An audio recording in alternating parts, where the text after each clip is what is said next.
Yes, alright, go nankwaniza ku ADTV akadde kakuna kusaba osubscribing ate oliking Bibiino. Ensonga za Asibiddwa zeeyongedde okulanda ez'omufuuka eyattibwa mu maka ge.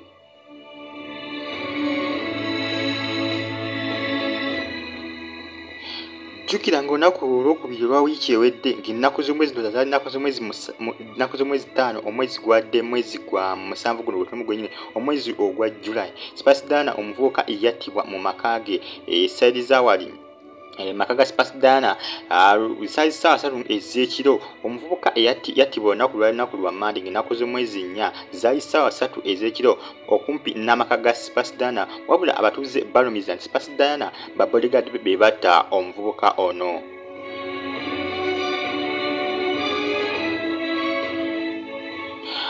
Wabula okusinziira ku Asibiddwa yategeeza nti omuvubuka ono temanya biki byamutuuka ku lw'ensonga nti ye teyaliiwo. Omuvubuka ono ng'attibwa yagamba nti teyaliiwoko olunaku, wabula ate abatuuze be bamukubira amasimu ne babe nga bagamba nti baali bazudde omulambo gw'omuvubuka nga afudde okumpi ne geeti ye mu mulyango gwa geeti ye, wabula abatuuze bategeeza nti Asibiddwa ba bodyguard be batta omuntu ono. Era nga olunaku lwakumeka lwakuna Luke Owesigire yagenzeko mu maka ga Asibiddwa okwongera okunoonyereza okusingako paka kaakati okukolebwa, naye tebannabakubaako kipya kyonna kye bazuula ku nsonga eno.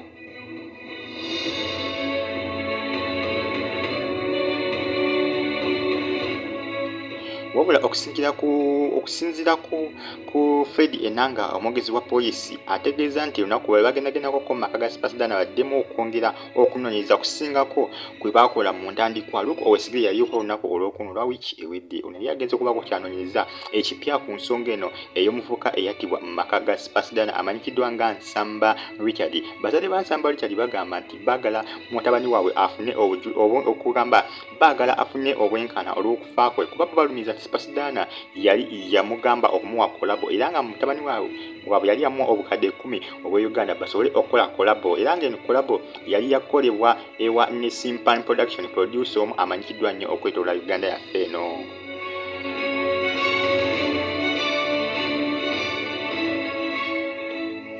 Wabula Asibiddwa bino abyeganya agambye nti omuvubuka tamuwangako ssente wadde n'akamu, era n'ategeeza nti bino bina boogera bya kiwaanyi. Wabula poliisi egambye yeetaaga efune sayidi zonna efune kugamba bonna beetaaga bakola statement ekola ki enayamba poliisi okubanga efuna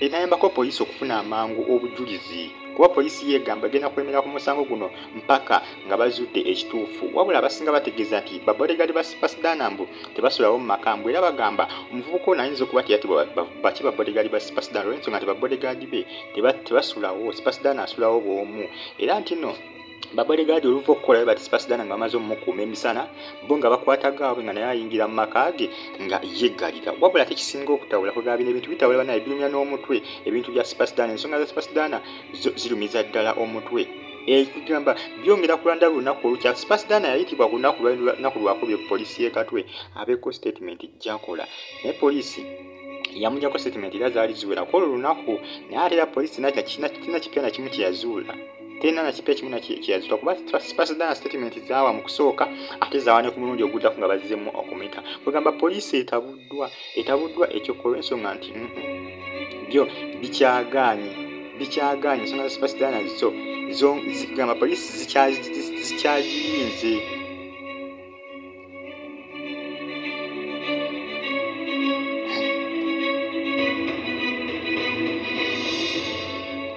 Fred Enanga olunaku lwaliro asuubira okugendako mu maka ga Asibiddwa okwongera okukola kugamba okwongera okukola okunoonyereza okusingako, era nga ne ba bodyguard bonna babeetaaga ba bodyguard ba Asibiddwa kw'ossa n'abo abakozi abaliwo ku olunaku omuvubuka ono lwattibwa Nsamba Richard, n'abakozi nabo babeetaaga, era nga bagambye omusango gunaba gwe basinze bano bonna Asibiddwa kw'ossa ne ba bodyguard be ajja kuba avunaanibwa mu kkooti olw'ensonga nti ogwo guba mutemu gwa butemu, guba musango gwa butemu, era ajja kuba avunaanibwa mu mikono egy'abamateeka abali abakyasinze okuba ab'ettabu ennyo, kubanga ogwo musango tegwetaaga kuteekamu miniino, tegwetaaga kuteekamu muzannyo. Luke Owesigire yagambye bajja kubaka engeri gye babakangavulamu gunaabasinga. Ate poliisi etegeeza nti egenda fuukulanga etunula ku kamera zaabwe ezisingako ezisobola okulabika nga zikwata ebifaananyi okusinziira mu maka ga Superstar kuba ga Superstar kamera bayinza okuba bazimudde obutambi. Ne poliisi egambye newankubadde bwe baba basimudde obutambi bwa kamera zaabwe ye egenda kubaka engeri gy'ekikwasaganyamu.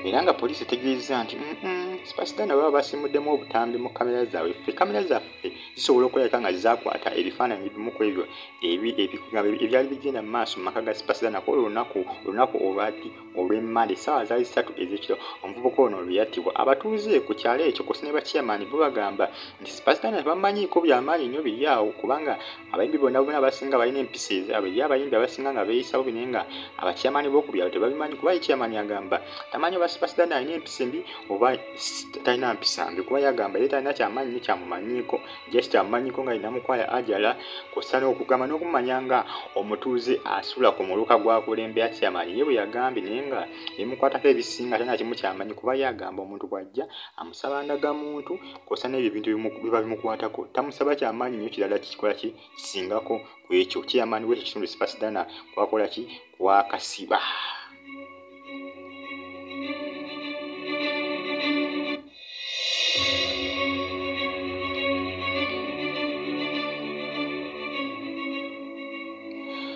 Luke obwesigire olunaku lwali mbagambye agendagendako mu maka ga Superstar kw'ossa ne Fred Enanga bongera okula okunoonyereza okusingako bagendagenda n'abanoonyereza abasingako bambega ab'amaanyi nnyo mu kunoonyereza ku misango gino egy'obuddemu. Bagendako bagenda olunaku lwaleero ku maka ga Superstar bongera okulaba nga bafuna ebintu ebisingako ku ebyo bye basoose okulabika nga bakola mu kunoonyereza okwasookedde ddala naye nga bino byo bikyalandira ddala bifuuse namulanda nga mabere gambwa. Faali TV subscribe, like nga comment section wilya baako kyotesa oba okuwabula.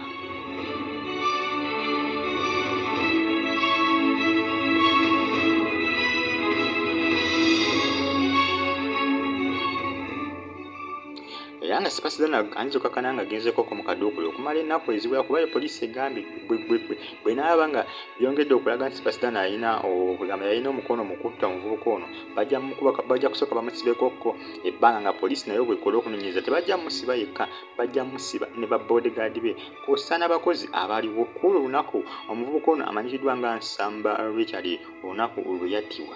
Poliisi ye bw'etegeeza egambye tujja lumutaddeko mu Kadukulu wali ku poliisi y'e Katwe oba ku poliisi ya CPS nga tukole okunoonyereza okusinga kuba tunamuleka nga ayina famire ya muvubuka teyakisiimye ekyo ejja kugamba nedda poliisi ejja kuba egiriddemu olukwe. Poliisi egambye nedda tugenda fuukula nga tukola musango guno gubeere gwa kyenkanyi nga gwa bwenkanya twagala kukola nnyo kyekubira olw'ensonga nti famire ye Bambi ey'omuvubuka yalaze okunyolwa kungi nnyo era yeegayidde poliisi n'egigamba poliisi bannaye mubeeko kyemukola ekintu ekisingako saagala mwekubire ku saidi ya Spice olw'okuba nga serebu poliisi yegambye tejja kikola ekyo newankubadde Superstar na serebu naye egambye egenda kutambuza omusango guno nga gwa bwenkanya.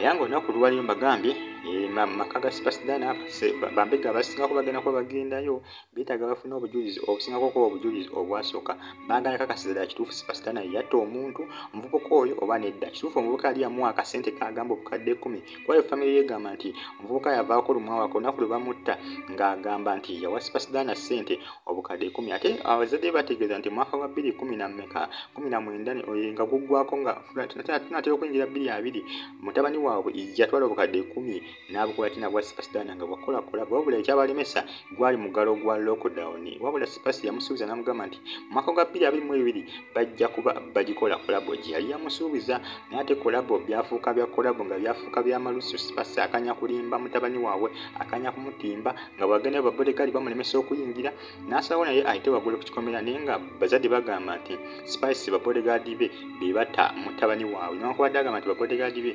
tebasulawo bagambye nti bwe Babolegali si be bamutta.